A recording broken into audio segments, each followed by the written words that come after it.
Coming to you live from the JRE Tobacco Aladino Mobile Studios, it's the Cigar Pulpit.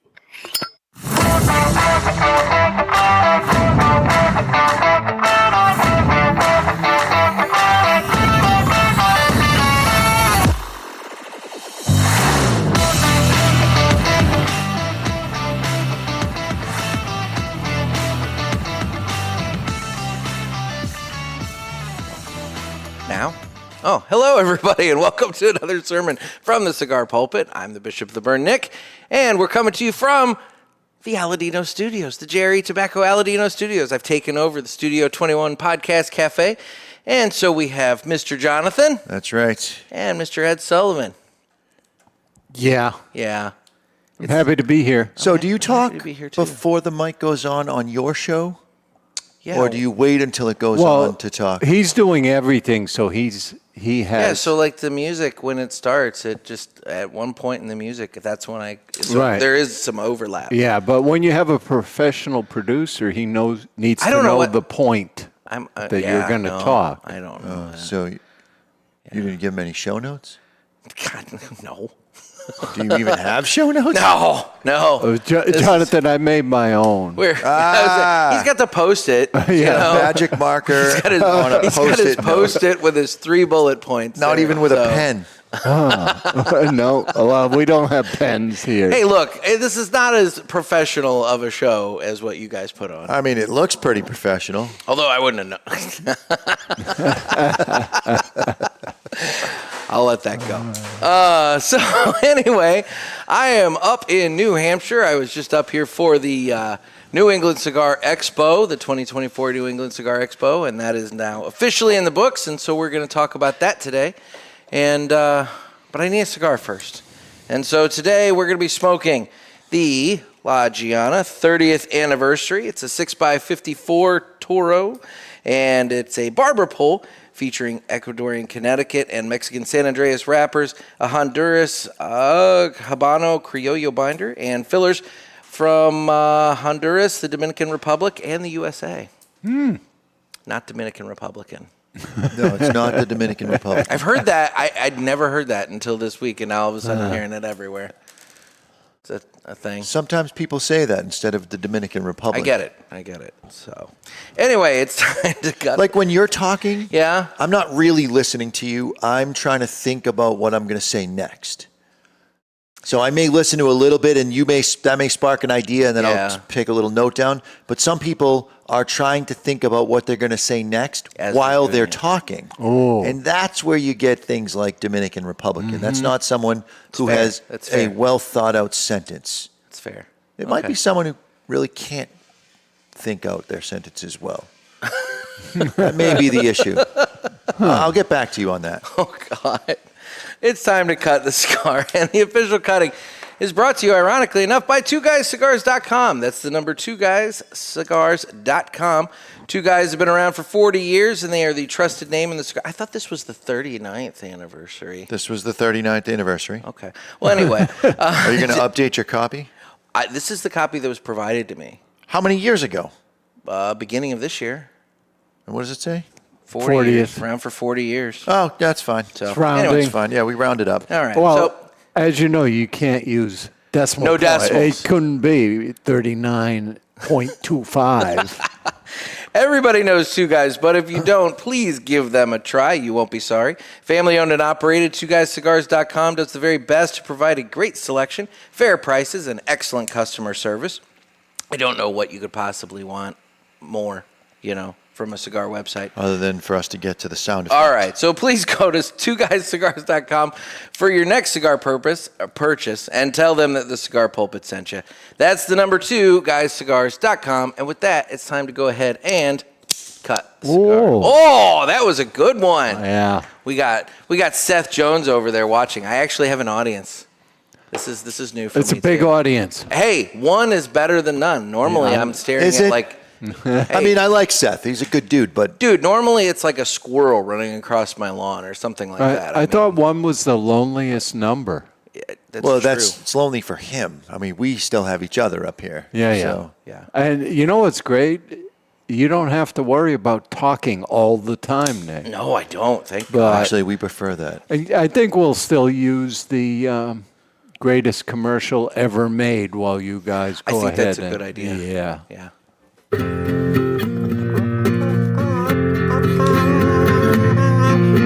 Some say cigars are all the same. It's just not true. It's you I have to blame. Well, I don't know, because what I know, there is a cigar called Aladino. Corojo. Aladino Corojo. Aladino Corojo. They say authentic, so we're not confused, while the others say it's a word that's just abused. I guess that's so. They can't compete. At least I'm sure Aladino can't be beat. Corojo.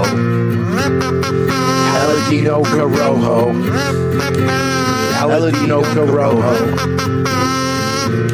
Aladino Cigars uses authentic Corojo tobacco from JRE Tobacco. This is the greatest commercial you ever heard. Now, Yeah. Nick, I'm not saying that's a long commercial, but how was the first third of that cigar? Did you slow it down? No, that is literally the length of that commercial. I mean, You guys never pay attention because it's we're in your bad at- commercial breaks. yeah. So you're doing stuff. But when you actually play it in the middle of the show, you realize that commercial is a minute 16.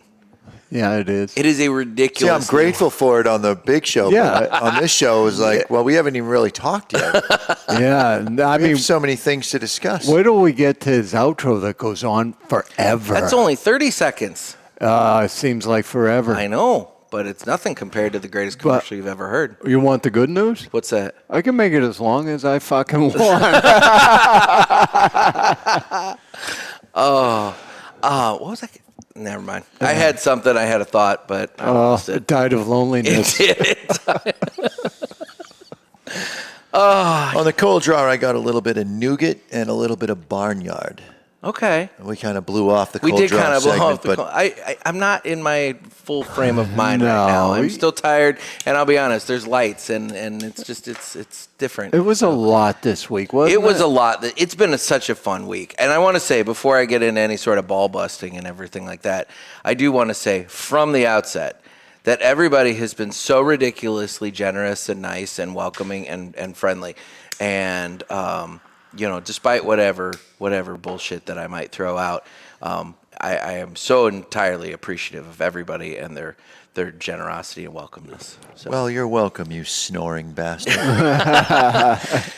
Yeah. That was a long day. That was a really long day, though. So Which I was one? going to crash that night. That was what, Friday night into Saturday? Well, you that was. you didn't end up at the tent Thursday for setup. Yeah, I did. I was Yeah. at the tent with Ed. Yeah. Oh, okay. I was there Thursday. But then you guys went and did He's something. easy to miss, small profile. Well, we'll get. Yeah, exactly. Well, all right. Wednesday night we had the thing at Jim's house. All right, so let's go day by day here. All right. So Wednesday I flew in, and I had the pickup from Ed Sullivan. Not and the perfect It was not the pickup. perfect, but that was out of your control. I gave you a cigar. You did. I just You didn't gave let you me- smoke it. No, because you had a rental car. Yeah. Because the Tesla door was under repair, Right. and so we. For all of you still playing bingo, we finally said Tesla door. It doesn't count on this It show. doesn't count here. Aw. Yeah? All right. But yeah, you had the rental car, and so you picked me up. We came here, and we hung out here for a while. Sure. I remember that. Yeah, exactly. But then from there, that's when we went over to. I'm gonna call him Firefighter Jim, because I don't know. I call him Fire Marshal Jim. Fire Marshal Jim. Okay, we'll do that. I want to tell you something. Fire Marshal Jim, because Chef Charlie was making like the first of the many smorgasbords of food Oh that my I've had. God. This week. It was massive. I mean, There was a raw fish bar yeah. with lots of. It wasn't just like, oh, let's have some oysters and some salmon. There was a lot of shit going on. Clams, which I There never. were crab legs. I've had crab legs before. I never had the raw clams. Yeah, and there was salmon. Salmon I've had before. I like that. There was a new kind of tuna I never had. I didn't, and I didn't put any sauces on anything because they looked suspect. Oh, well, they were. And I couldn't tell what sauce was what. So you just mixed them all and made a fancy sauce? I didn't. I was gonna point out as a non-seafood guy, I enjoyed the cucumber and the tortilla chips. Yeah, he was half starved by that time. Wednesday I got up at 3:45 St. Louis time to fly here or to get to the airport and whatever. I had a cup of coffee on the way to the airport, and then I hadn't eaten until we got to Jim's house.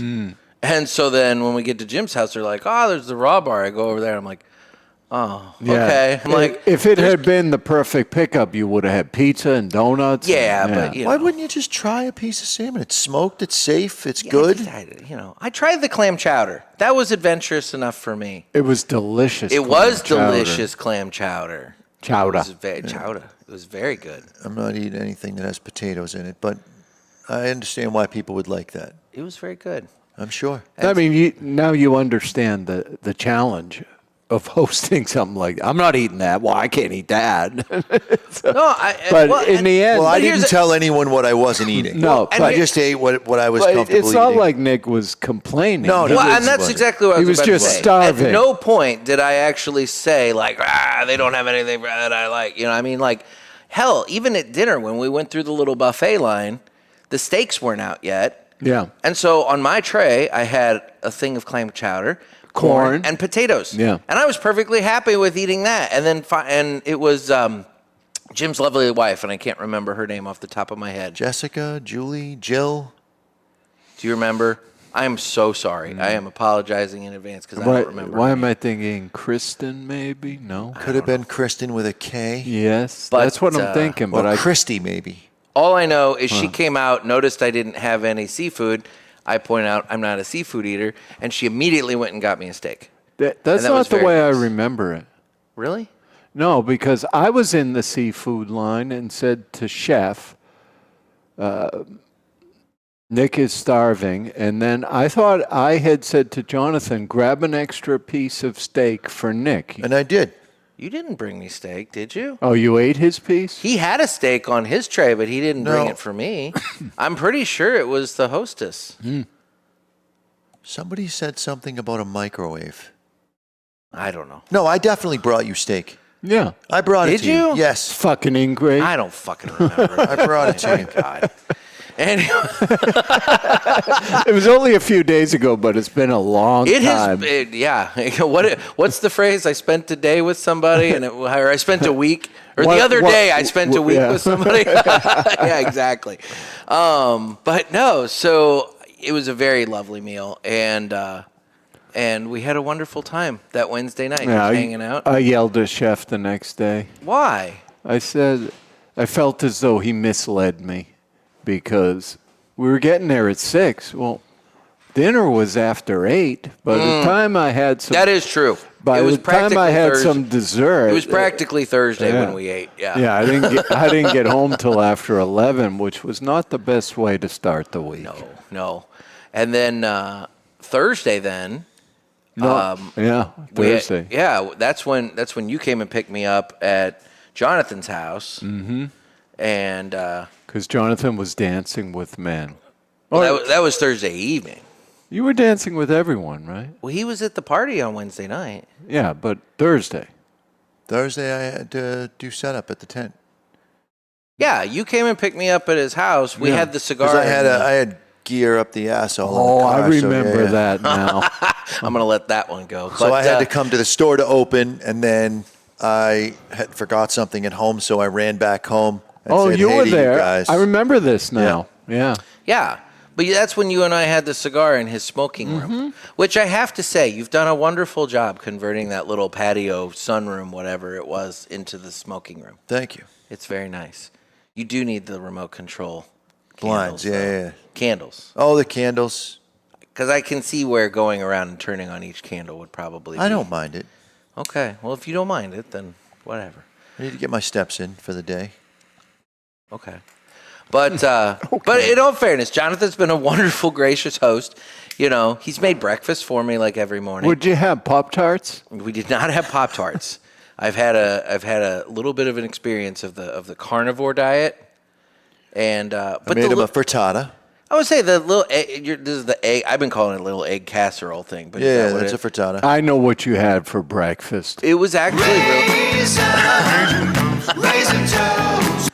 No? I knew you were up to no that good. wasn't even on my soundboard. When you were squinting at the monitor, I should have looked up. If you looked up, you'd see what I was up to. But Yeah, I made him a frittata. I made him steak and bacon with that was sausage. That was the bowl of meat morning. Yeah. Well, that's every day for you, And right? then the morning that we needed to get up early, I was up at 5:30. Now, he said to me he was a light sleeper. Mm-hmm.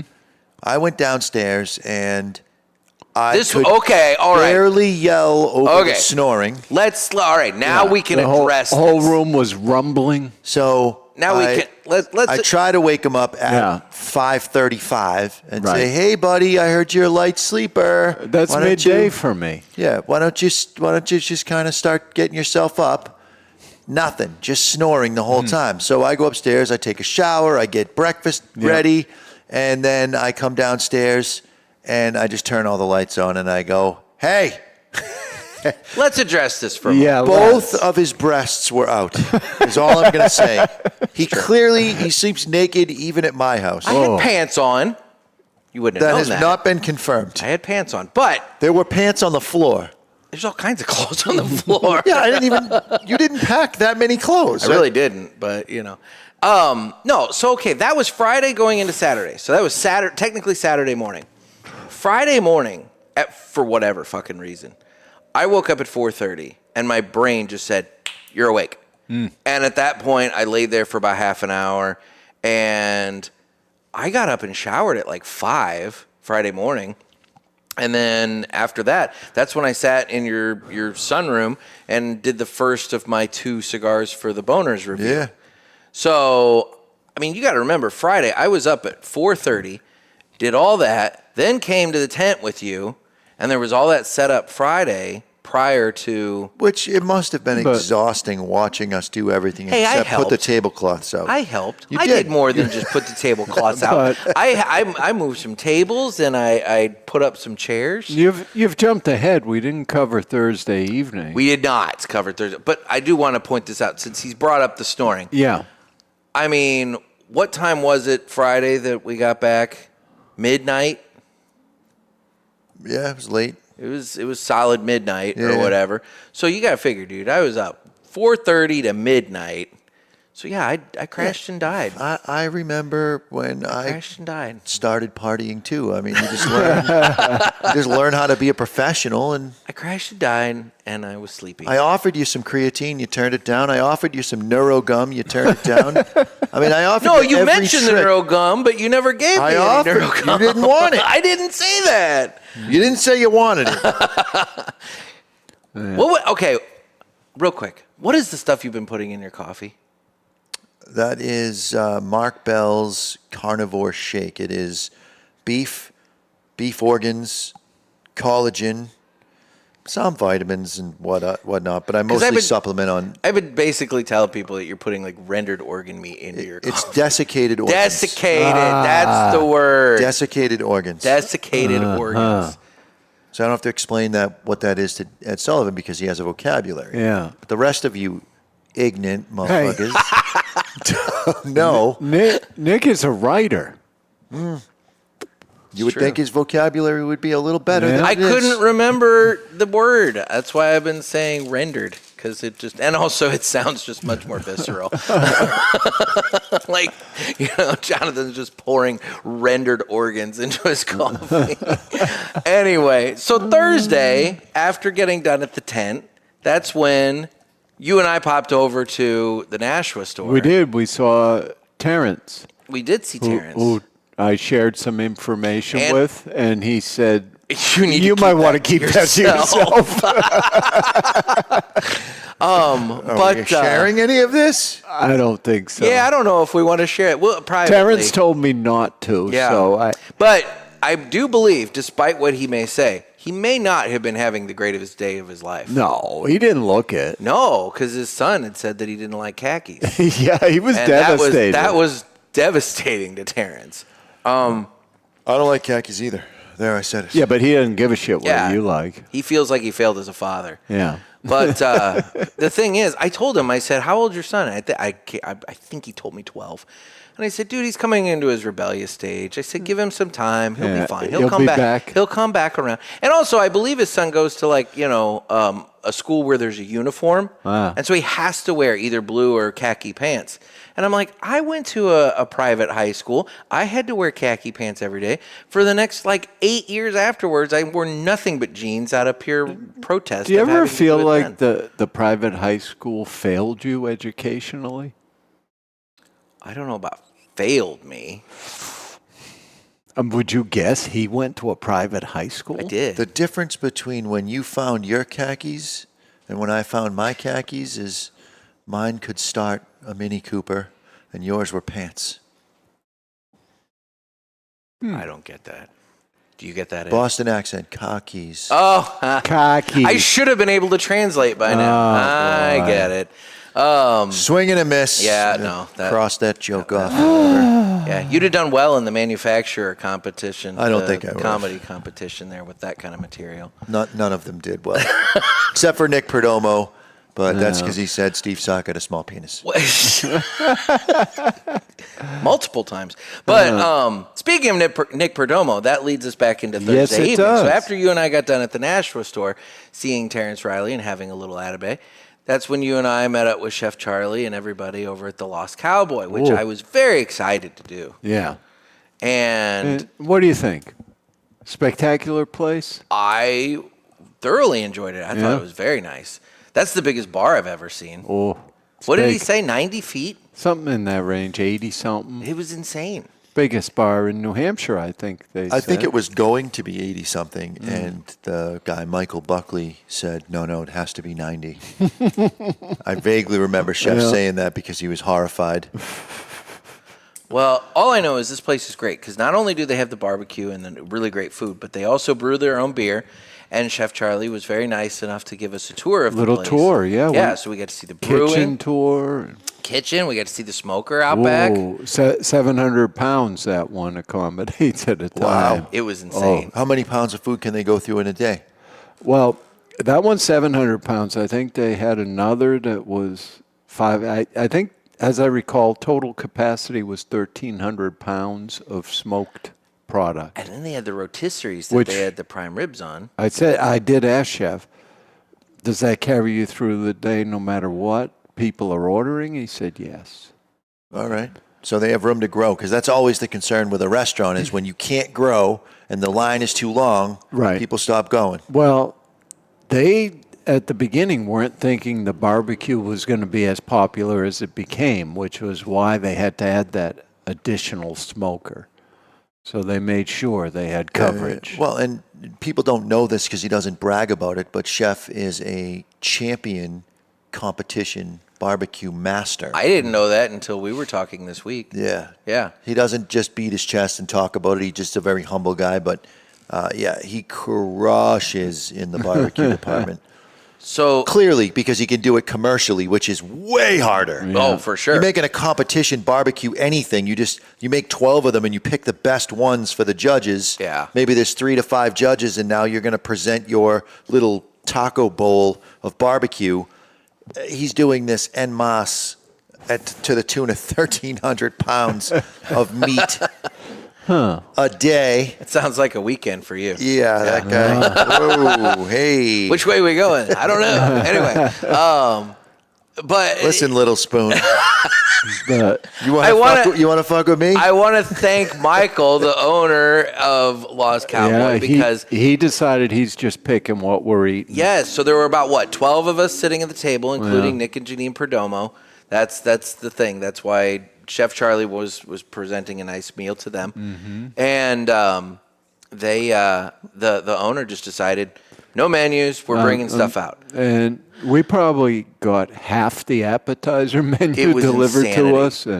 I went in too hard on that. I couldn't eat by the time the main courses came out. Wow. I mean, we had 2 plates of nachos, the pretzels with the spinach was it spinach artichoke or some sort of similar-ish kind of dip. It was the fried shrimp green with beans. the red beans and rice. You probably didn't touch that or notice it. I saw it. I mean, it was presented very lovely. Chicken wings, ribs. Shrimp doesn't even count as seafood. I don't like shrimp. Here's my whole thing. A lot of seafood looks like bugs. It's a visual thing for me. I just can't get over it. Like a crab cake, I'll do that. But to have a crab and have to crack it and eat it, I don't want to do that because it looks like a bug. But if you already do it and you put it in something, I was like the clam chowder. They took the shell off of the shrimp. It's just there curled up, ready for you to grab it by its little shrimp handle. I didn't want to do and that. bite the tail off. It was fine. I didn't want to do that. Jonathan, I feel obligated to point this out. Nick was at the other end of the table. Like they were delivering to both ends, and Nick wasn't pulling his weight. That so is to some speak. crap, Ed, and you know it. You were on the end. You were on the end with Chef Charlie. I was on the eating end. You were on the end with Chef Charlie and Ed Santamaria and Fire Marshal Jim. Yeah. And so you had the professionals. And on I your was side. on the end with Roy Kirby, the Perdomo rep. Who weighs all of 35 80 pounds when he's soaking wet. And then there's 2 other gentlemen who had pizza 3 hours prior to this meal and were full. No, I mean, if you got excuses. I'm just saying, I think I did very well. No, and I'd also like listen, to point out, you're a fat guy. You should be used to being able to do I did pull my weight. a back-to-back meal. Double lunch, for example, or double dinner. So you're there sitting down, and you could treat the appetizers as one dinner, and then you treat the dinner as the second dinner. But you've got to be able to man up. Well, thankfully, and do both. We did have the tour in between the appetizer round and the salad round before we got into the pre-dinner and then the actual dinner. And you know what? The other thing I noticed, and listen, familiarity breeds contempt. But now that I've got to know Mr. Miller lot of here, contempt. He is the slowest goddamn eater I have ever seen. I don't know how he got to the size that he got because he can't consume the food fast enough to digest it. I like to savor my food. I like to taste it. I'm not just shoveling it in. On the other He hand, rubs it on his lips a little bit. He smells it. He touches each cheekbone once, and then it goes in his mouth. It's a ritual. on the other hand, he was telling me that, it's sick watching you eat. You're just shoveling You it shovel the in meat in and- your mouth. I served us both the same size portion. I know, and you were And done with it before I was done with a third of my It was meatball. roughly 4 bites because I didn't want to be weighed down for the day. I'm just saying. It took a while. It was a lot of meat. There was a lot of variety of meat. It was not a large portion. It was an entire cereal bowl. I have a picture Small. of it. It was an Small entire cereal bowl. cereal bowl full of meat. That was a solid bit of steak, one sausage, and it was like 3 or 4 pieces of bacon. And we had desserts of all We kinds. did, and that was the point. I wanted to pace myself throughout the meal because I wanted to try the sticky toffee pudding. Yeah. And you had pointed out that nobody ever gets the sticky toffee Right. pudding because they're always so damn full by the time dessert comes around. So I wanted to make sure I got some. Well, did So you you ever slow played the meal so you could have dessert. Bingo. Did you ever eat the fucking pie? I made a pie, and you were supposed to eat some of it. That's still in your fridge, isn't it? I'm going to eat that today. I don't know how well the whipped cream held It'll up be over fine. the. Yeah. We can re-whip it. Whip it good? Whip Yeah. it good. Yeah. It'll be good. I'm sorry. Yes. So I'm looking forward to that pie. You made that key lime pie. I sure did. Yeah. I made it for you. And look at this. Oh, God. I made it for you. Damn it. I feel all dejected now. I'm sorry. You know what I'm thinking it's time for? What is it time for? Oh, my gosh. It's time for the Villiger Cigars Entertainment Report, brought to you by Villiger. Villiger Cigars, one of the leading cigar and cigarello manufacturers in the world, founded in 1888 and still family-owned and operated. Head over to VilligerCigars.com and check the store locator to find a shop near you that carries them. We guarantee that Villiger Cigars will be a wonderful addition to your humidor and cigar rotation. So, this is normally when we talk about what we've watched and enjoyed this week. I've only watched like one thing, and that was on the plane on the way here. You watched the Cigar Authority. And that's what I figured I could follow up on. Is this can be the segue into the expo itself? I see what you did see there. What I did there. Now, before I do that, do you have any shows or things that because you have notes? Well, Anything as far as shows, anything you want to bring up? Dexter New Blood. Is that the new season that they did? Yeah, I got like 2 more episodes, and I'm kind of savoring them because there's a new one coming out. Really? Yeah, this one sort of details the kid finding Dexter after he's disappeared, and turns out the kid has the same passenger that Dexter has, and so we're exploring how we discover that. I've never watched Dexter. You're missing out. Because I always heard the last episode was really bad, and when I misheard. I don't know. All I know is when I hear a show ends badly, I lose all momentum for wanting to watch. People bitched about Seinfeld. They bitched about The Sopranos. Game of Thrones. I never saw Game of Thrones, but not because I heard the last episode was bad. I'm not it's into not my that thing. format or theme. Yeah. Dexter ended with the possibility of this show, Dexter New Blood, being able to start.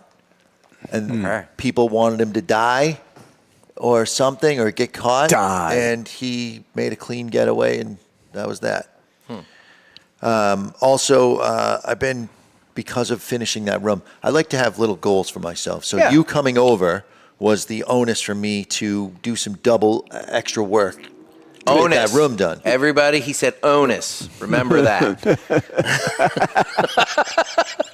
So I've been listening to a lot of the Joe Rogan Experience because that program I can kind of learn something while I'm working. And long form. Yeah. And every night I watch Chef Jean-Pierre on the YouTubes make something Does he out have of new meat. stuff every night, or you just back catalog? No. He does a new episode every couple of days. It looks like, but the YouTube algorithm knows I want to see one, so it pulls up. It's one of those algorithms. Yes. Is that what I've been hearing through the floorboards? When I'm like laying there trying to go to sleep, I can hear a TV vaguely, but I can't make out what it is. Yeah, it's Chef Jean-Pierre. Okay. All right. Thought you were hearing And now other you stuff. know And the now rest I know. of the story. Like, I haven't done that since you've been to my house. No, I started watching the Mr. McMahon documentary on Netflix on my flight here. I got through 4 episodes of it, and there's 2 left, and I don't think it paints him in a very good light. So No. I think they're definitely trying to bury him before, WWE moves over to Netflix at the beginning of the year. That's fine. I mean, look, Yeah. There's nothing to bury. He got all the money, and he draws a salary from being... Well, yeah, but I think they want a distance because of the whole sex trafficking thing. Oh, I didn't realize. Did he get arrested? He has not gotten arrested, but there is a lawsuit from a woman that alleges it, and I do know the feds are looking into it. He's So, got like $500 billion. So Yeah. just having some hussy say he touched her boob. Yeah, there's a little bit more than I think just that. Here's there were payouts, and with it being a publicly traded company, you kind of can't. He be made doing it. a lot of that. He made it his entire life without having charges brought up against him. His entire life. True. And based off this, And there were a lot all of a things that sudden should have happened. He's got $500 billion. All of a sudden, he's halfway to a trillionaire. saying. And now one person comes out. I'm just saying, you can't always believe the horse. You can't. Whores are gonna lie. They're going to get the money somehow. My God. Wow. I watched a terrible movie on Netflix, and I kind of liked it. What was it? It's Every called- once in a while, a bad one's good. It was called Officer Black Belt. And, Okay, the title has I would me be intrigued. out on the title. So that preview better be sick. I believe it's a Korean movie. Doubly out now. What? Subtitles? No. Netflix has been pulling a lot of foreign films and putting dubs. There's a lot of K-drama on there now. Yeah. Yeah, but apparently, and I had to go look this up because I'm fascinated, they do have martial arts police in Korea. And these ones were assigned to the probation department. Hang on a second. So a guy opens up a karate school, and he's violating the rules of karate. The karate police come in and issue him a ticket? No. They're martial arts skilled police. Meaning if you're at like the 7-Eleven and you 5-finger discount yourself a Coke, they're going to come in and like chop you in the throat. Yeah. Because the baton doesn't work on their hip? They themselves are a licensed weapon when they have the training. Yeah, that's not a thing. That is not a thing. I'm being stupid. You don't have to register your hands as deadly weapons when you're a black belt. You don't. I saw Deadly Weapons. That was a movie. Now, if you're a prize fighter. Do we want to talk about Deadly Weapons? Sure. With Chesty Morgan? I'm going back to my statement. Chesty Morgan. He doesn't know Chesty Morgan. No. If you're a prize fighter and you get into a barroom brawl, you can be brought up on charges because that is how you earn your living, is by fighting. And the other guy can sue you if he finds out that that's the case. But you don't ever register your hands with the state. That's bullshit. It sounds As good. you were, Ed Sullivan. Sorry. Nah, wasn't that important. Officer Black Belt. Officer Black Belt. Check it out. You'll probably hate it. It sounds terrible. You know, every once in a while, a bad one is a good one. Although, I've also been catching up on Slow Horses. Do you know this one? No. It's like British, I don't know, MI6 kind of stuff. Okay. Do you know who it stars? No. Somebody who once took a swing at Tony V. Gary Coleman? Not Gary Coleman. Gary Oldman. It was Gary Oldman. Do you know this one, Jonathan? You know this? Do you know Gary Oldman? No, I don't think so. He was in one of those Churchill movies. Gary? Oh, yeah. I mean, he's a well-known guy. Gotcha. I know who he is He was now. the Commissioner Gordon in the Christian Bale Batman movies. All right. Yeah. Well, I think this was back in the day, and Tony was hanging around with Bobcat, which is always problematic. And I'm sure that they both had milk mustaches as well. yeah, I guess what happened was Gary Oldman was a little bit inebriated and causing a scene, and Tony went over and said, "Hey, you want to tone it down a little bit?" And Gary Oldman said, "Do you know who I am?" Tony said, "Yeah, I know who you are. You're Gary Coleman." He didn't take kindly to He that. just kept after him until he took a swing at Tony. He said, "Yeah, but he was drunk. I didn't even have to move." That's awesome. That is awesome. But in terms of other entertainment that I witnessed this weekend, aside from, there was a Maduro Dave moment or two, but I'm not going to get into that. Yeah, he actually didn't seem anywhere near as bad as I kind of assumed that he might be leading up to the start of this thing. It's a very high stress thing. He's got a lot of money riding on it. Yeah, but a lot of details too. Oh, and yeah. He wants perfection. He wants perfection, and he's starting to do a better job of delegating. And when you delegate and you're as high performing as he is, you have to be comfortable accepting 80% of what you would have been able to do, because now you can spread that out over, say, 6 key people. Yeah. And the net of the whole is going to be greater than what you could do by yourself, but maybe not each job is going to be exactly perfect. For sure. Now, that doesn't mean that he has to settle for the 80%. When he gets 80%, he's going to do some bitching. And that's where we found ourselves. And in most cases, he just gave somebody a good verbal ass whooping, and their production went back up closer to 100%. And I'll say this. The man was like a ninja. He's moving all over the place. Every time you turn around, it's like, oh shit, there's Dave. Yeah. It's we had to put everywhere. him on restriction on the setup for Friday morning, because he needs to be able to do the Cigar Authority on Saturday. Yeah. So you have to start thinking Friday morning about what condition he's going to be Saturday morning. Right, because last year he could barely Blew talk. his voice out. Yeah. Limit his talking, limit his walking. We made him go home early on Friday. And Jonathan, you and I get 1/10 or less the number of interruptions that he does. Correct. Everybody's always grabbing. Oh, Dave, can I talk to you? He's got stuff to do. Mm-hmm. yeah. But no, so I mean, the setup on Friday took place. Then obviously Friday night was the more traditional anniversary dinner format, where you start off and you have the introduction, and then we had the Hall of Fame induction. And LFD, Rocky Patel, and Perdomo all got in. And the theme for this year was the 90s. Yeah, cigar companies that came through the boom and survived. And those were 3 notable ones. And I thought they were all very good acceptance speeches and presentations and everything. A little too long on the acceptance speeches. I should have been given instructions to play them off. I was mean, sitting next to Chef saying, somebody should be playing them off. I wanted to, but I mean, it's the second year of it, and they were gracious enough to show up, and I tried to give them their time. Is that some input for next year? I'm gonna present that as a possibility.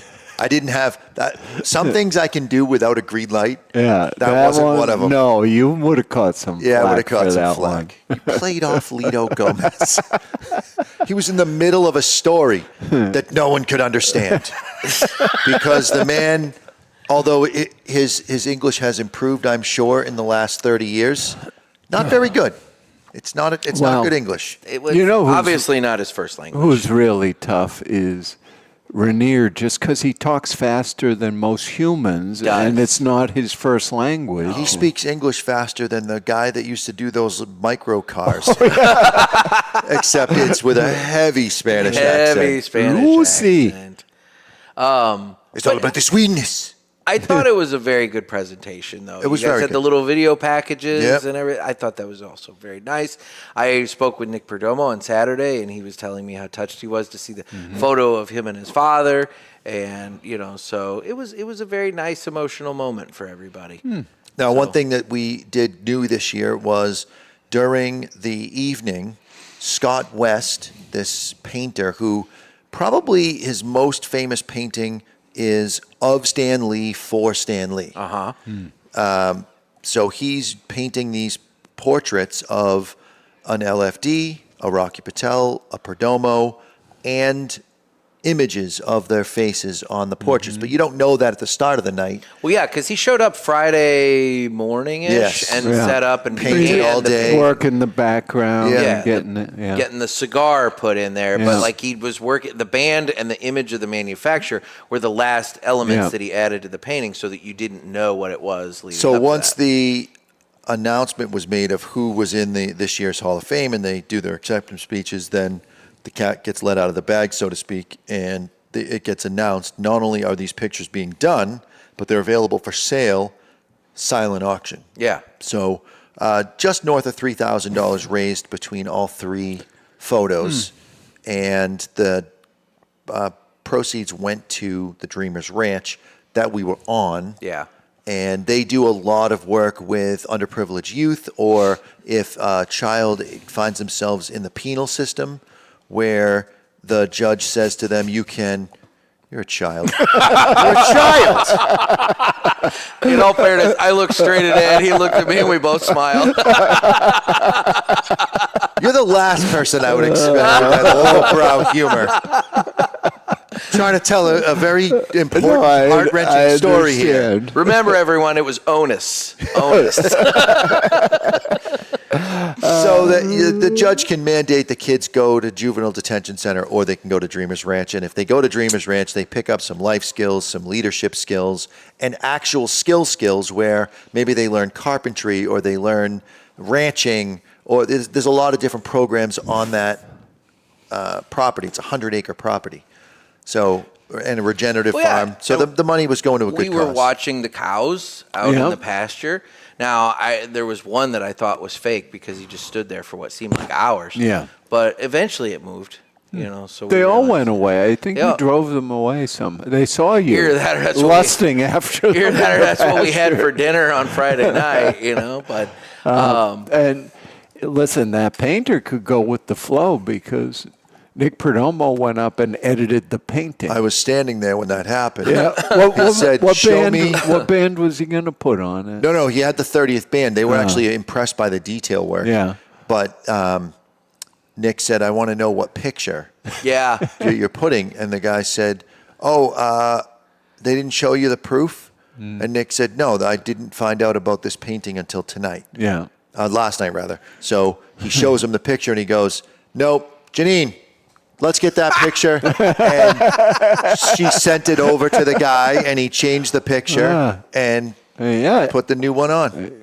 The little snag didn't deter him at all. No, he's an artist. He can recreate I'll tell any you, picture. if those manufacturers were smart, what they'd be doing is reaching out to that gentleman to have a duplicate painting made for their offices. Or something they want, yeah. Exactly. That would look gorgeous in one of their offices. I mean, those were stunning paintings. Yeah. Yeah, he's gifted, for sure. Very much so. And then after dinner, which I was happy, I sat at the Aladino table with Justo and his lovely wife and daughter, and, had a wonderful time. And there was a gentleman there, John, you know him, the Fuente. I believe his name is John. Come on. He's got all those old Fuente, yes. John Lewis, yes. Yeah.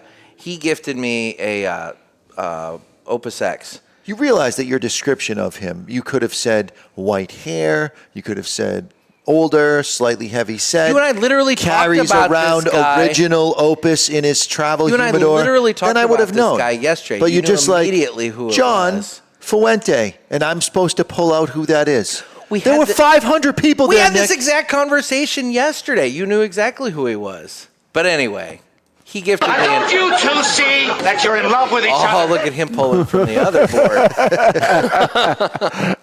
But What size was that? it was a smaller one. A torpedo-ish thing? No, relatively small ring gauge. Almost like a thicker, longer cigarette. Oh, yeah. It wasn't the Power Ranger then. It was That not the was Power popular. But I had that after dinner, and it was a very nice spoken. So I wanted to thank John for that. And but we sat there and we had a wonderful time. And that's when after dinner we had the comedy from Tony V. And others. And others. That's when the manufacturers got up and did their comedy. Tony V and friends. And they should. I give them a lot of credit for their effort, but they should stick to making cigars. And listen, it got good when they started trading jabs with I was each gonna other. say, yeah, telling the jokes themselves, that's one thing, but when they decided to start going after each other, that's when it got that's fun. when it got good. But after that was the game, giving away the gold. And I just want to point out that Justo is the one who knocked my team out. So the And you were sitting at his table. I was sitting at his table, and I was given a badge with Julius Caesar. So I was on the J.C. Newman team. And, of course, my guy that I'm sitting at the table is the one who pulls my badge and knocks me out of the game. What a jerk. I know. But anyway, so, no, it was a wonderful time. And then the game itself, it's hard to describe. And I'm going to let you guys do that on your show, obviously, because, I feel like that's only fair. Yeah, I think what was nice were the gold records, right? Those were nice. The manufacturer got one. You got one. Oh, Yes. Which one? Nice. Seth is over here, and he won the Christoph. And he got to meet Glenn Case and have Glenn actually sign the record. Did he call you my friend? Yes. Of course he does that, my friend. He does that. Yeah, Ed, let's play a game here real quick. Let's play a game here real quick. So I'm going to say a phrase, and I want you to tell me which manufacturer this connects to. Oh, God. So we've already covered my friend. Yeah, that's Glenn Case. Bro. Rick Rodriguez. What was the greatest day of your life? Terrence Riley. Piece of shit. Steve Saka? Yeah, well, no, he got that one wrong. No. Yeah. You can't have the answer on the show. Yeah, no. We'll cover that later. You probably got it now. Yeah, you might know, but we're going to let it go.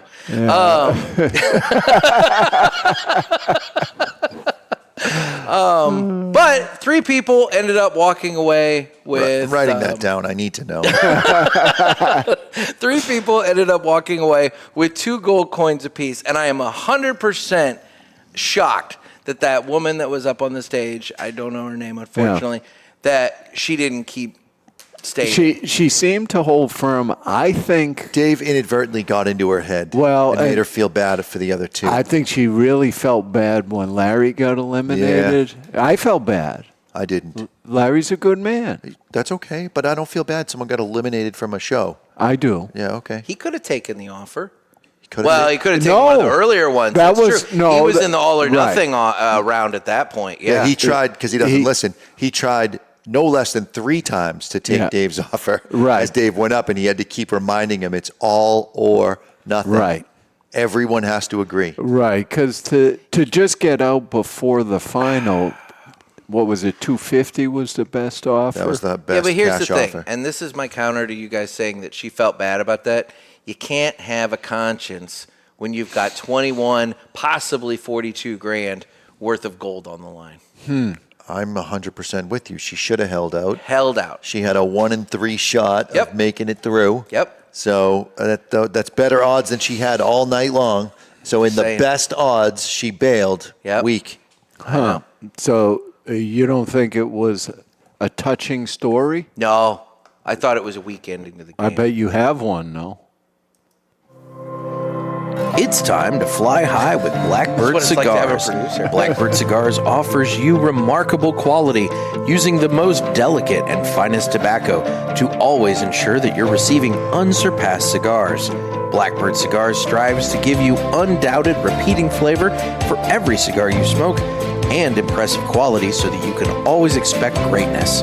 Check out their website for a full list of stores carrying Blackbird Cigars and give them a test flight. Blackbird Cigars can't clip our wings. So today we're going to be talking about Aleksander Doba. He's a Polish kayaker known primarily for his long voyages crossing oceans. Backwards? No. Okay, it's not that Polish. No, but in 2010 and again in 2020 or in 2013, he kayaked across the Atlantic Ocean westward under his own power. So is that what you meant by backwards? That he was No, I westwards? meant actually rowing backwards. Oh, I don't know about that. But the two voyages were the longest open water kayak voyages ever made. He was named the 2015 Adventurer of the Year by National Geographic. And this is a heartwarming story? Well, it's about people that do badass things. It's not so much I necessarily. bet sometimes they're heartwarming. Sometimes they are heartwarming, but other times it's just people that do badass things. Huh. Yeah, see, maybe I was confused with the old delightful news. Where it was always delightful. Right, it was. Like that guy in the wheelchair that rolled down the hill into a lake, but then he didn't die. Well, that's good. Too bad. Oh, delightful. Well, in 2017, Morbid-ish. in 2017, Doba completed an eastward kayaking trip across the Atlantic. Is that harder? I don't fucking know. He did it again. I mean, he went 3 times across the Don't Atlantic. the winds go from there to here? Yeah. Nick's not used to being daved. Well, he died in 2021 while climbing Kilimanjaro. With his kayak? After reaching the mountain summit. So Did he bring his kayak with him? I don't know that. That would kill you. He was going to use would- it as a toboggan and come right down quick. That would have been impressive. Yeah. That would have been impressive. But be like Aleksander Doba and Blackbird Cigars and don't let anyone clip your wings. How about I not?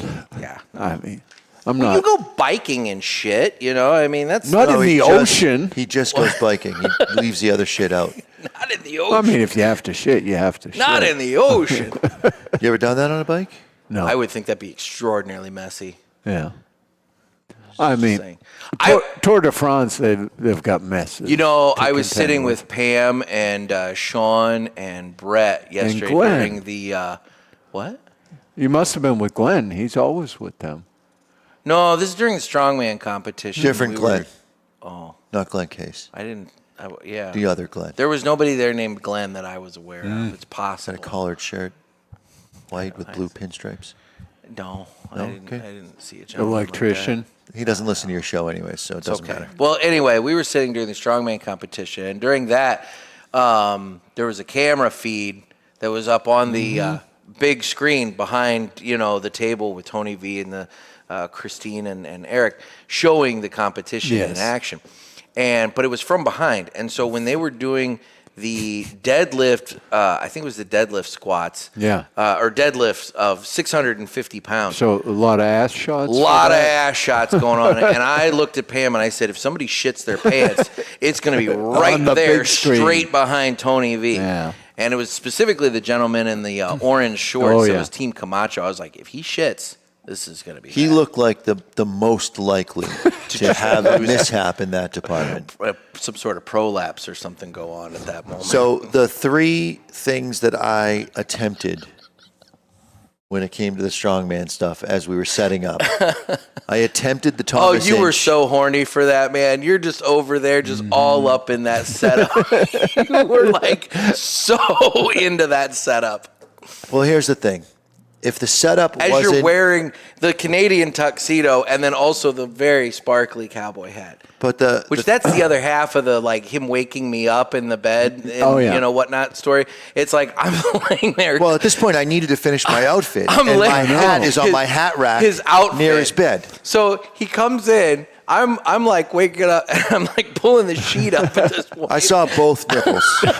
And at this point, he's like, which hat should I go with? This one or this one? And I'm like, go with the first one. It's way sparklier, you know? It was a good call. But I tried the Thomas Inch. Oh, no. That's a new one. Is this a setup? Was I just set up? No, it really wasn't. He had that in case of any moment he felt it necessary. All right. But anyway. So I tried the Thomas Inch dumbbell. Impossible to pick up. Is that the one that turns your head bright red? Yes. You are. My forearms, because I tried it with both hands, my forearms are screaming today. We set up the deadlift bar, and they have those metal wagon wheel things Right. that are, those are 75 pounds a piece, and the bumper plates are also 75 pounds. So there was 345 pounds on the bar. And I've never deadlifted that amount of weight before, but I wanted to see if I could do it. So That's how you blow out your O-ring, by the way. maybe, but I got into my grip and I got my form correct, and I was able to deadlift 345 pounds. but New personal record. Then Then I they came over with the rest of the weights. Well, I right? went outside to say, are we putting a collar on this? And the guy said, not till we put the other 4 plates on per side. I'm like, what? Is that why you didn't want to do it? Because at one point, I already knew I couldn't because I could barely do one rep at 350. At one point, while the strongmen were getting ready and the bar and it's set up, Tony V went out and attempted, and that was humorous. But I waved over at you, and I'm like, "You gonna do this?" And you're like, "No." No, I already tried the one before. Listen, I thought Tony V was valiant. He didn't get anything off the ground, but I could see a little bar bend while he was training. Yeah, that bar looked like it was going to break with 650 on it. Yes, it did. So the other thing I tried was that farmer's walk stand. Yeah. Oh, So with the, they had it set up. with the and- yoke. With the yoke, yeah. Yeah. So I get under it, and I got a picture of it. I get under it, and I'm walking around, and I have my buddy Eric take a picture of me, and I put it down, and then they built the real one. with the barrels. Yeah. I don't think I could lift the sled. Forget about with the barrels. And I do want to say Eric was great commentating. He was a good He commentator. He was. He understood the events. He understood how to do some time fill. Honestly, I think the comedians could have eased up a little bit and let the music kind of hype the crowd up during some of the dead time. Right. They just felt like Says they the had to be DJ. on all the time. Tony V said it's the hardest thing he ever did. But he didn't have to. He could have No. just chilled and let me But- hype the music, and then you could see when the next event was coming, and then they could go into the next piece of the Yeah. shtick and maybe write some notes or something. And yeah, Tony said one hard thing is you can't throw out jokes when somebody's holding 650 pounds. Right. You can't be making fun of them. No. They did a good job with the Jason Momoa jokes. Yeah. That was good. That guy looked just like him, Yeah. except a little fatter and a little shorter. Why is it that strongmen have, like, there's a lot of bald strongmen? Is it a personal, choice?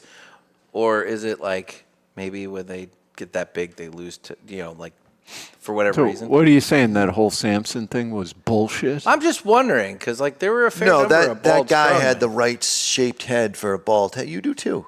The right shaped head for a Something bald to look head. forward to. I have good hair.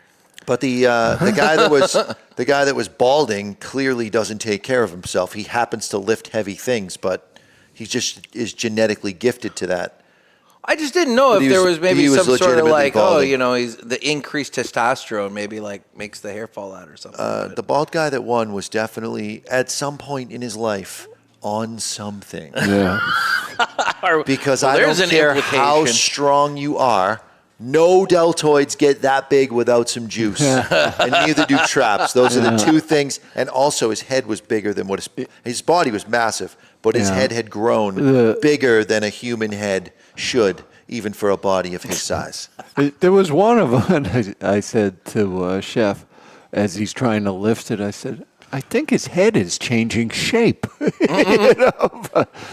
I need to ask Eric what was with the guy that was doing the one-arm press with the circus dumbbell in like 3 different directions. He press it up. He would like press it, but turn. he would like pivot as he would like, The speculation at our table is it was just like a reset kind of thing. Maybe. Yeah. But It just seemed like he was going with the natural like momentum of his body. yeah, or I mean, the whatever. crowd liked the winner. I mean, I thought it was He awesome. kept waving his I was arms to gonna say, get him hyped up. well, He so played to the crowd. At Some of the these end, guys with would that just big come out, grin on whatever. his face while he's holding all Yeah. that weight. Yeah. he had failed 2 reps before. He was able to get 2 more reps Yeah. out and just stood there and held it and nodded Yeah. his head, and the place He went played to the wild. crowd. It was very good. Yeah. He was self-hype. It was. It was great. It was. It was great. I thought it was good. I thought it was good. I'm not going to play that one. No, we don't need to play that one. But no, it was yesterday. So Saturday, the day 2 was when the strongman competition took place, and we got to see the Cigar Authority and followed up by that. It was a very good day. A little more relaxing, I feel like, than the prior day. Yeah. The anniversary dinner part of it is very scripted. There's very so like, many moving it's a- parts. Exactly, it has to that- happen exactly as it is. Yeah. Did you partake in the food trucks at all? I did not. No. I did not. You were 'cause still I full of meat? I had my large meat breakfast. Jonathan filled you with meat? Well, that's an You only implication. had eggs for breakfast. Dude, you gave me a whole plate of like frittata. Yeah, well, there was a little meat in it, I guess. Yeah. Huh. There was a lot of Well, meat in it. that's something, huh? It was a lot. I was good.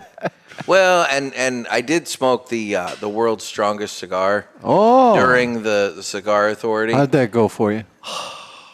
Is That- this what we're doing now? We're talking about the 3 cigars we smoked this week? Well, I guess we could do Well, that if that's we wanted. perfect. Yeah. Guess what, motherfucker? It's time for 3 cigars we smoked and enjoyed this week. And I think we all smoked the world's strongest this week. I can check that off my list. I did. I Yeah. did as well. It felt like a small toddler was sitting on my chest Yeah. after the first third of that cigar. And it pretty much didn't let up until the end. Mm-hmm. At one point, I thought I might have been having a heart attack. It was strong. It was strong.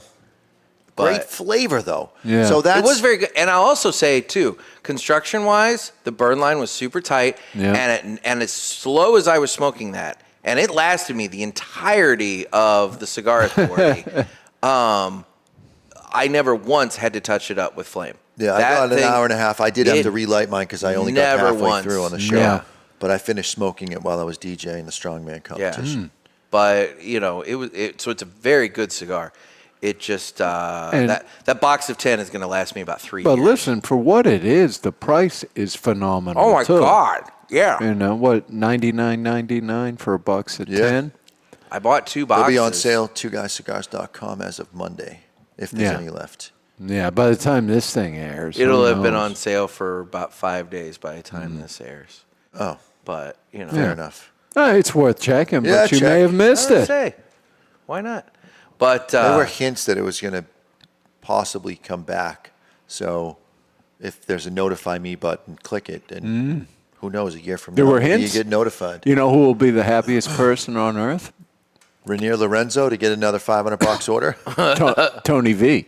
Oh, he loves it. He says it's his favorite cigar he's ever smoked. doesn't that suck when it's a limited release? Yeah. That's what really. He'll buy heavy. Well, yeah. I mean, but still. Well. So somebody at the show, and there's so many names for in the Cigar Authority that you see on the chat box or in the emails, and you meet in person, that I can see the dude's face, and I just am struggling with the name. So my apologies. I had a lot of. I don't want to say the wrong name. I know. So I'm just going to say, but someone gave me a cigar that was called Jack of something, but I don't remember the name of that either. No. And it doesn't matter because the cigar doesn't exist anymore. It was a one-time release. But anyways, he gave it to me, and the cold draw was fantastic. I lit it up. It had a great flavor. But when I lit it up, I was standing next to Trevor out front, and Trevor said, "What are you smoking? It smells fantastic." Yeah. And I said, "I took the band off because on Friday night, I don't smoke cigars with bands on them because I'm not looking to show, I don't want to piss off Terrence Riley that I'm smoking a Rainier Lorenzo cigar or vice versa." Oh, I was band removed for the whole thing. You got to take the band off. On Saturday, I really wasn't interacting with the manufacturers. So I was kind of in my booth or up on the stage, so I didn't take the bands off then. So that was a really good cigar that I had at the expo. And here's the thing, Jonathan. I violated one of my rules. I said to somebody, "Nice to meet you." You never say that. You never say that. Because you've met them before. Yeah. You can say "great to see you," but "nice to meet you." So nice that you're here. Yeah. Yeah. You can say, "It's so nice to be with you." So the next cigar I smoked, Nick Perdomo handed it to me for the second year in a row. Oh, boy. At the expo on the stage. He came up on the stage and he handed me a Perdomo 30th Epicure. Now, I have a Nick Perdomo story for this weekend. So a listener of the Cigar Authority came up and asked if he and his buddy could have a picture with me. And I said, that'd be great. And he's getting ready to do the selfie, and I wanted my whole outfit in the picture. So I said, Of course you did. Hang on. Let me ask Nick Perdomo, because he's standing unoccupied right in front of me. And I hand Nick the phone. I go, "Nick, would you mind taking a picture?" And he starts to say, "Of course." And I say, "Of us."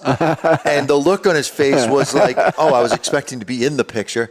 And but what a classy gentleman. He said, "Yes, of course." And not only took the picture, but had us turn around so that the lighting was better. Wow. Very gracious man. This was professional and everything. And I was able to say it to him. You thought that it was going to be a picture with you and with me. And he got a laugh out of it. Yeah, it's like when he's at an event and people are impressed that he knows Dave. Because were you in his office that day where Nick was doing an in-store event and Nick mentioned Dave? And they were just, "Dave Garofalo from the Cigar Authority." So Nick called Dave and put him on the phone with him. But that's so great. That's funny. Here's just a minor point that I think it's important to make. Men have clothes. Women have outfits. Well, Ed Sullivan. No, I know you've got outfits. We'll agree to disagree. All right. Because I have an entire rack of outfits. He does. It's I also have clothes. down in the basement by my bed. Oh, I know you've got just clothes. I think I said to Chef one day, "Jonathan's just wearing clothes today, not an outfit." Yeah. That was when you were doing work. You don't put on an outfit. No. for work. There's no work outfits. Well, the tape measures and accessory, I guess. There was your Elmer Fudd outfit you had on the other day. That was to stay warm. And that's a flannel. They're allowed in New England. I was going to mention on Cigar Authority, dear God, we don't need a tape measure on this show. You had it on your belt. Well, here's why. I loaned the tape measure to Dan from the Ashholes, and I said, I don't want this to be like the last time where you left it in Dave's car, and when he does his lighter dump, which he does because he steals lighters from his own store. Oh, yeah. And then he brings them back.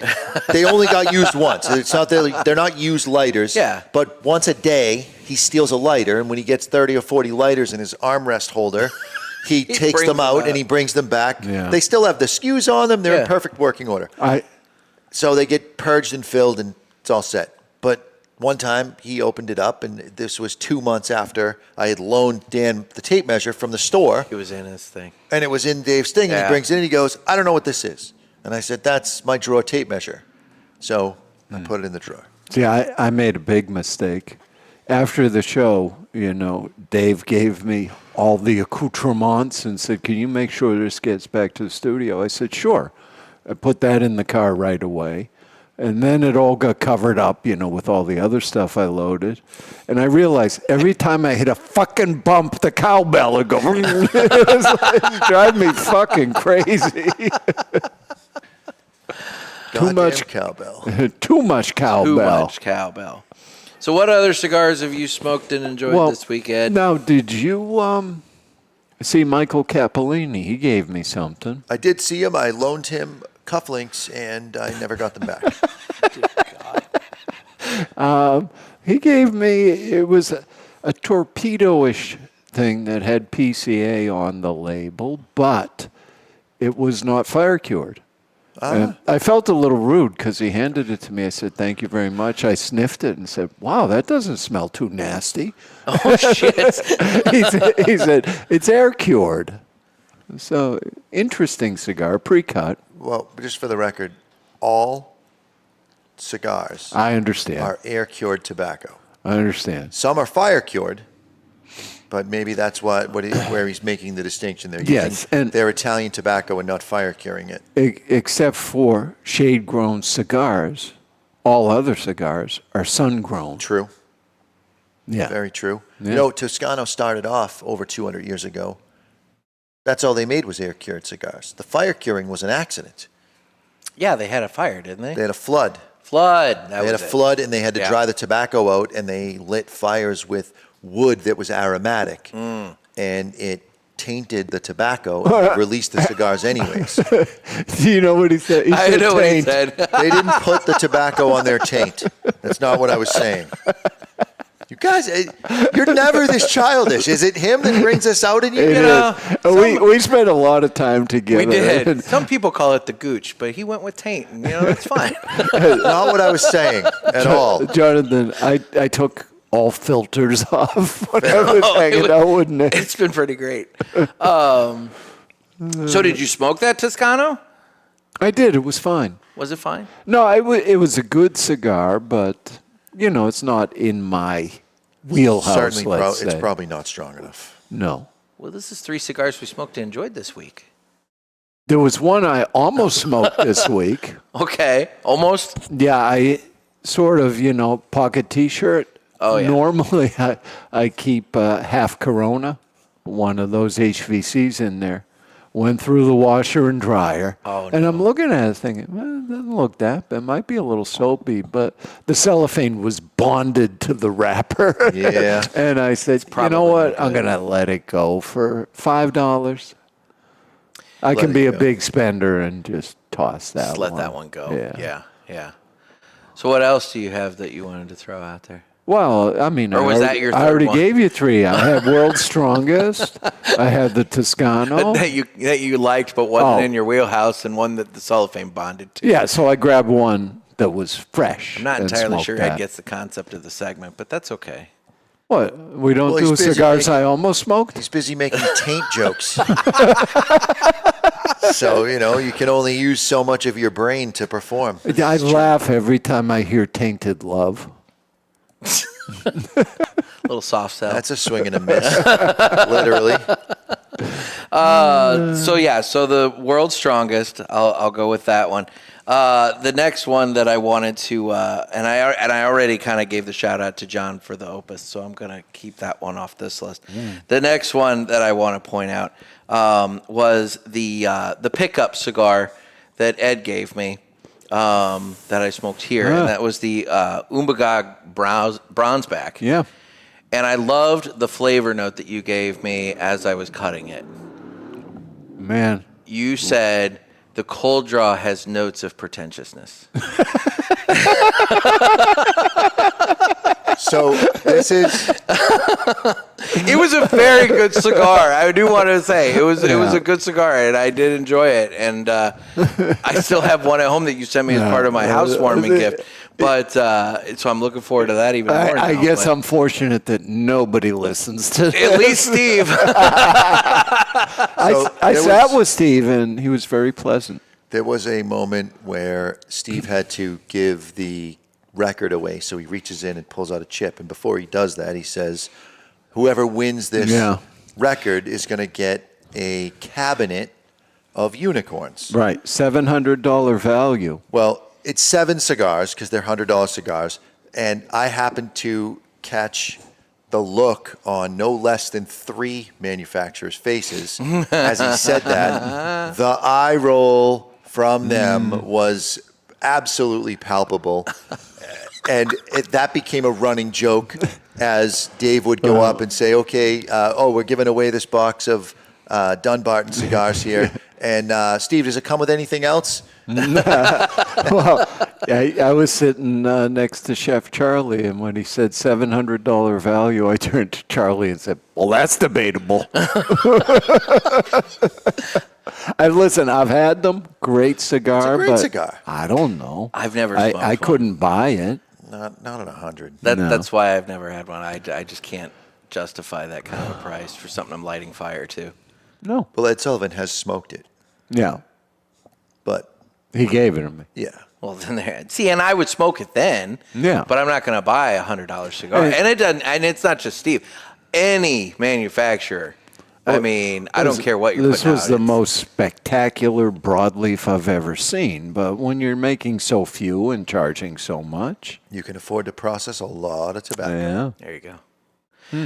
The last one that I had that I want to point out that I enjoyed was actually the first cigar that I had on Saturday, and that was one that you gave me. It was the HVC Hot Cake Maduro Half Corona.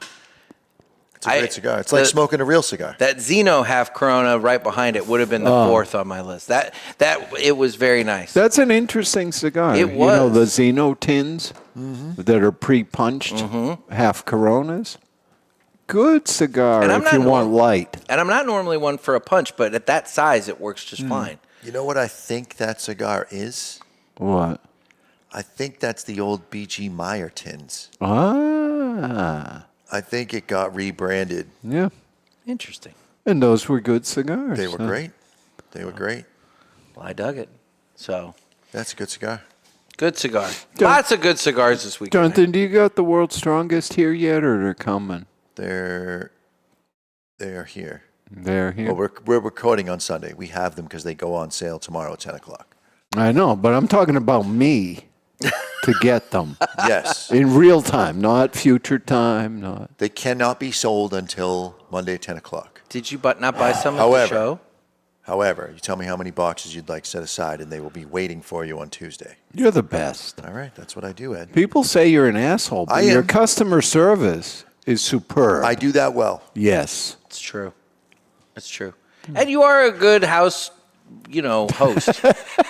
Thanks. Aside from invading the bedroom in the middle Well, of you're the just morning, a really good little spoon. I just didn't expect someone your size would want to be on the inside, but it is what it is. I like the warmth, but Put a shirt on next time. there it is again. Oh,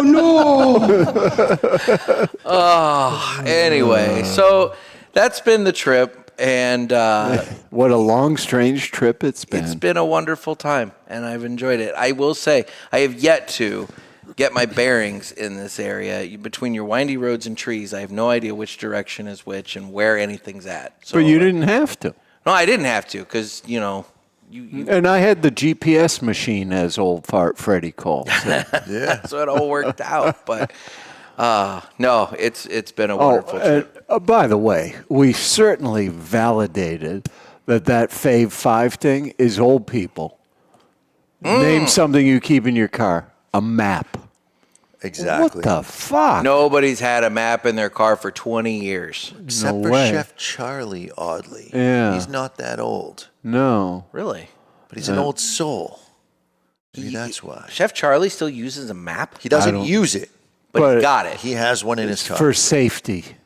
If the GPS machine can't get a signal, then he's got Well, a map. Now, But okay, here's the that thing. could have helped you the other night. I Even wasn't firefighter- lost. Fire Marshal Jim. I knew which direction to go, and I knew eventually I would hit a road I recognized. So we just drove until the GPS caught up, and I was going in the correct direction. I did the same thing. I knew how I got there, Yeah. so I turned on the GPS machine and started heading back. I knew I had about 3 miles before I had to take the left, and I knew I wouldn't recognize the left, but if I kept going straight, I would hit a main road. Because the thing about New Hampshire is each patch of woods is surrounded by 3 main roads, like secondary highways. So if you know which patch of woods you're in, which I did, then I knew 111 was this way, the 101 is north of us, and Route 38 was off to our right. So I would hit one of those roads, and at that point I'd recognize it. Interesting. Yeah. Okay. Valuable life lesson for you there. It is. It is. I just Would have been a long way home if we had to take 101, though. That would have been shit. Well, I'm going to go ahead and move into the socials here now. So in terms of the socials, I'm available on Instagram at The Cigar Pulpit. We have the Pulpit Parishioners group on Facebook. We're on Twitter /X, YouTube, where you can watch this. And this is actually a good one to watch because I look legit on this one. You know? Finally. No smoking tent. No tent. No. I was hoping to record a show in my room, in my smoking room. Oh, boy. But you didn't bring equipment. No, I didn't because I wanted to just do carry-on out. Fair enough. Yeah. I can be found on the Facebooks, on X, on the YouTubes, all Mr. Jonathan, the MeWe's. Oh, yeah, really. I'm on all of it. I'm not on the Instagrams. No, I'm hopeful nobody can find me. He's one of my friends on Facebook. If you really want to find him, I only am friends with one Ed Sullivan. Although on X at Cigar Authority, I think, the day after the live event, they said, okay, you're verified to stream live. Oh, shit. Oh, beautiful. This morning, So going forward, and hasn't been tested yet, but we should be streaming live to X. Nice. I Yeah. got to jump on my X account and see if I can do that, because I could do little mini cigar reviews. Well, turns out you got to pay to do that. Yeah. $5? Whatever it is. You remember when the whole blue check mark thing came up, and all of a sudden, if you're premium, you get a check mark? I'm sorry, what was that? Premium. Yes. I missed that, okay? I fucking hate both of you. I missed that. That was always, I used to love that in the bit of the premium thing. Yeah, I mean, they still, I don't know what they do. I think they just wait a while and say, you've been verified. I don't know what they did to verify us. But they made sure that the check cleared. Yeah, so on the X, Cigar Authority has the blue check mark. Maybe now. they went on to the other platforms to make sure you're actually a show. I don't know. Maybe. I doubt it. I don't know. I mean, we heard this week that Apple's stopped taking, U.S. podcasts. That you can't have a U.S. podcast. Oh, and that's right before Ed Santa Maria yelled at us, right? That is right before Ed Santa Maria yelled at us. Yeah. What'd you do to piss off Ed Santa? Well, listen. Unpiss-offable, usually. Listen, Jonathan, this is just our side of the story. You'll have to get his. But, I mean, Nick and I didn't want to smoke at the tables that had just been set this is Friday. Yeah. And it was early, too. It was like, what, 3:30? Yeah, it was very early. 3:30. So we went, Friday. just outside and sat at a table. One of the side tables. The table I told you to sit at. Yes. Perfect. We got yelled at for that. Because people were showing up to the expo way early. And coming so they over. would come over to us, and Ed was like, everybody's got to go through the front. You guys got to come inside or get out of here. And that's where we were told to be. Yeah. And so it was a failure in security. It really was. Why are people allowed back there? Yeah. But he acted like we were calling them over or attracting them or something. But Nick and I, we got yelled at. Collective shrug, we went somewhere else. We had a table set up for you in the stage, so you could just go hide there. Well, I could go there anytime. Nobody told me. Another point about that, Jonathan, I don't know if you noticed, I set up all this electronic equipment, and everybody thought it was the perfect spot to leave half a cup of coffee, an open can of soda. I must have cleaned that table 7 times over the weekend of all the junk people were putting on there. The thing that baffles me the most is that the lighting guys, one of them, the head guy, came over and went to set his beer down next to my laptop. And I'm like, are you out of your fucking mind? Get that beer away from my electronic equipment. Yeah. That you know about because you're the lighting guy. It was a struggle all weekend to keep the liquids away from the electronics. Well, you did a good job. I did the best I could. Best he could. Yeah. I mean, the struggle is real. Oh, you don't know the half of it. Well, there'll be one guy next time. Mm-hmm. He'll fix it. Yeah. Yeah. It'll all be fine. It'll all be fine. Everything's going to be fine. Well, and next year's the 40th anniversary, so it'll be a big one. Mm-hmm. Yeah. Now, some of us were saying that we need to coordinate for the entertainment, have the manufacturers do like a King of the Ring or Royal Rumble type situation, and have them just get in and start boxing. I mean, they're getting elderly. They were Yeah, couple but- of 60s. Nick Perdomo said he 70s. was all in. Yeah, he's been training with like an MMA Yeah. fighter or something like that. Yeah, he told some us. Russian guy. Told us at the dinner at Lost Cowboy, he said, yeah, I've been boxing. And I said to Nick, did you join a gym or just at the factory? Have you ever seen Nick Perdomo in a T-shirt? Yeah. He is jacked. I mean, If I were another manufacturer, like if I was he's Lido definitely gotten Gomez, himself in shape. I wouldn't, over the last 5 or 6 years. I wouldn't want to box Nick Perdomo just based on what his biceps look like. Right. I could see They- And he's 60 and he's got pecs. See, That's not the guy you want to be You- fucking with. you know who I think would be rough? I think Terrence. He's kind of tall and He's got the spindly. reach. I think he's got reach Wow. and everything. I don't think he has the coordination though. Oh, I don't know. I wouldn't want to mess with Terrence. Here's the thing. Rocky has the name. You don't think he's going to win, but he's Rocky. That's true. And you remember the show where he called in on Zoom? He was jacked. I think that might have been COVID time, and all he Sure. was doing was working out. Yeah. I didn't take advantage of COVID time for that. You took advantage of COVID time for something else. It rhymes with pizza.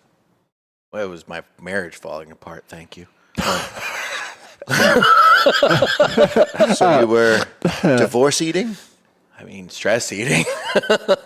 Yeah, Jonathan, you know what that's like. I would say you know what that's like. I was never stressed during my divorce. I didn't want to lose any assets, so Right. we weren't allowed to talk about it till the paperwork was signed. But I wasn't stressed. As long as no one talked, I was fine.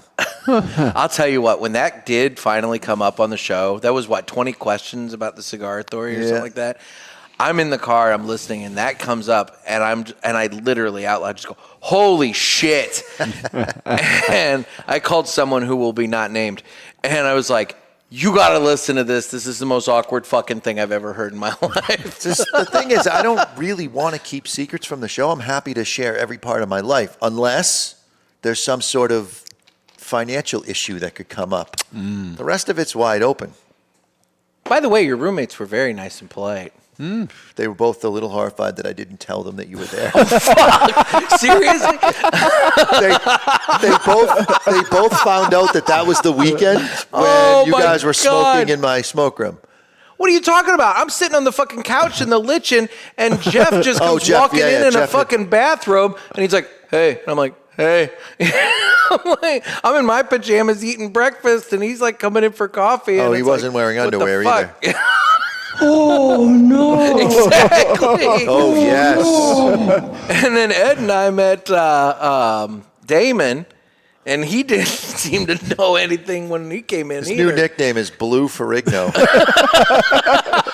Because he's deaf. That was some of my best work. It really was. It was out of nowhere. So Jeff and I have always called him Blue because he's my boy. Old and- school. Yeah, he's your boy, Old Blue. school, right. Yeah. So, and then Ed hears that and finds out he's deaf, and he's like, "You mean like Blue Ferrigno?" When I said that to Jeff, he died laughing. So I gotta ask.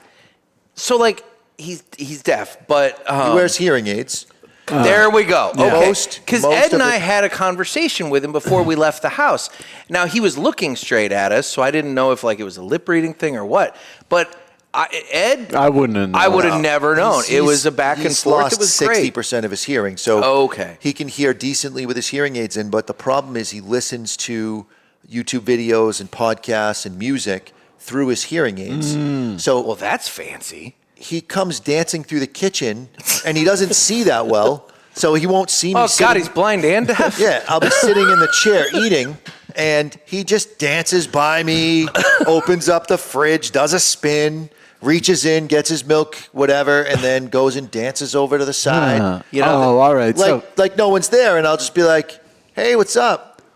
Nothing. I see. So I'll stomp on the floor so he can hear the vibration, and then he slowly turns. Oh, hey. So that probably explains. He was probably listening to something when I walked right by him with no recognition and used the pocket door. Yes, the pocket door. There's some good craftsmanship in that pocket door. It is. Yeah. It is. Perfect application of a pocket door. There's a lot Yeah. of people that have asked feel to a come see the pocket door. I You know. guys are I met both one of them privileged. this weekend. Oh, yeah. Privileged. Yep. I think everybody met that person There's this weekend. There's more than one. There's more than one. Yeah. And listen, I'm thrilled that you tied me up to the point where that person was able to come over and find me. Well, I was just asking for a ride, Yeah. but I didn't give you one. I said, no now you get fucking too way. much shit in your car. I didn't have enough room for a Nick. Another person. Not just a Nick, another person, just in general. Dude, I couldn't have I've even- never had to move my ashtray before, but you take up all of the front of the Mini Cooper. It's a fucking Mini Cooper. Do I look like It's I'm the built biggest for a Mini Cooper? ever made. Do I look like I'm built for a Mini Cooper? That's a straight No. up fat guy in a little car. The Mini Cooper was not built to carry you around. No, that's why I drive a Pathfinder. That's built for me. That's your Mini Cooper. I struggled with the Tesla door this Oh, morning. he did. Yeah. But we made it here. We made it. I'm made fine. it. You just got to figure out the angle in which to enter the vehicle. So you Looks picked him up this like morning? We made it. Yeah. Yeah. It worked out well because I was coming to the store and then I got a text from him and I said, okay, I'll be there in 10 minutes. Yeah, and did you even message that you were outside? Because I was coming out to just I sit was, on the steps I to was wait just for you. typing. Okay, yeah, I was coming out to wait I for had you. typed, your ride is, and then you came out. And at that point, I saw the car, and I'm like, oh, shit, he's here. So Yeah. it worked out well. It's like he's telepathic or something. Well, you said be there in 10, and I gave it, 8 or 9, and Yeah. came outside. And I'm on time, if nothing else. It was You are on time. very punctual. Yeah. Yeah. So, All right, I got to play him out. well, guys, thank you so much for everything. You're welcome. This has honestly been a very, very great trip, and I appreciate all of the. And you did not just wear out everything. your welcome. Much. I mean, I'm here still. I mean, I can't speak for Jonathan. He may not want you in his house anymore, but Hey, I didn't destroy his bathroom. True. I mean, Sure. you know, I did a couple times. At no point have I asked you for a plunger. Nope, I had used one of those too. That's what I'm saying. So, for what it's worth. But anyway, well, again, thank you for everything. And guys, this has been another sermon from the Cigar Pulpit. I'm Nick. I'm Mr. Jonathan. and I'm still Ed. And everybody stay safe and stay smoky. See, and Ed, normally I start that. Whatever. Well, yeah, but I get it. He's the producer. He can do whatever the fuck I he know, wants. but he complains about the length of this music, and so I figured that if you start it earlier. yeah, I've got a fix for it. This is what it's like to be in control. Since we're not actually on the show anymore, I'm going to say Nick is surprisingly a quick shower Yeah. and then extremely stealthy with the pocket door and getting Yeah. out of the bathroom, because there was one time where I had to go and he was like, I'm going to be real quick. He went in and I heard the shower go on. I'm like, this motherfucker knows I have to go to the bathroom. He's going to take a shower? So I close the door, I fold my laundry, and I go to check, and the bathroom is open and the light's off. I'm like, I didn't even hear him come out. So he just moves around stealthily. You wouldn't expect stealth. No. Oh, no. I think Ed's going to keep my Oh No Monkeys for you guys. I think the I'm authority enjoying just it with you that guys one. just got a new drop. It's a great drop. All right, are we done with this shit? We're done. Let's be done. You know what I'm going to do? What are you going to do I'm going to hit stop recording. later?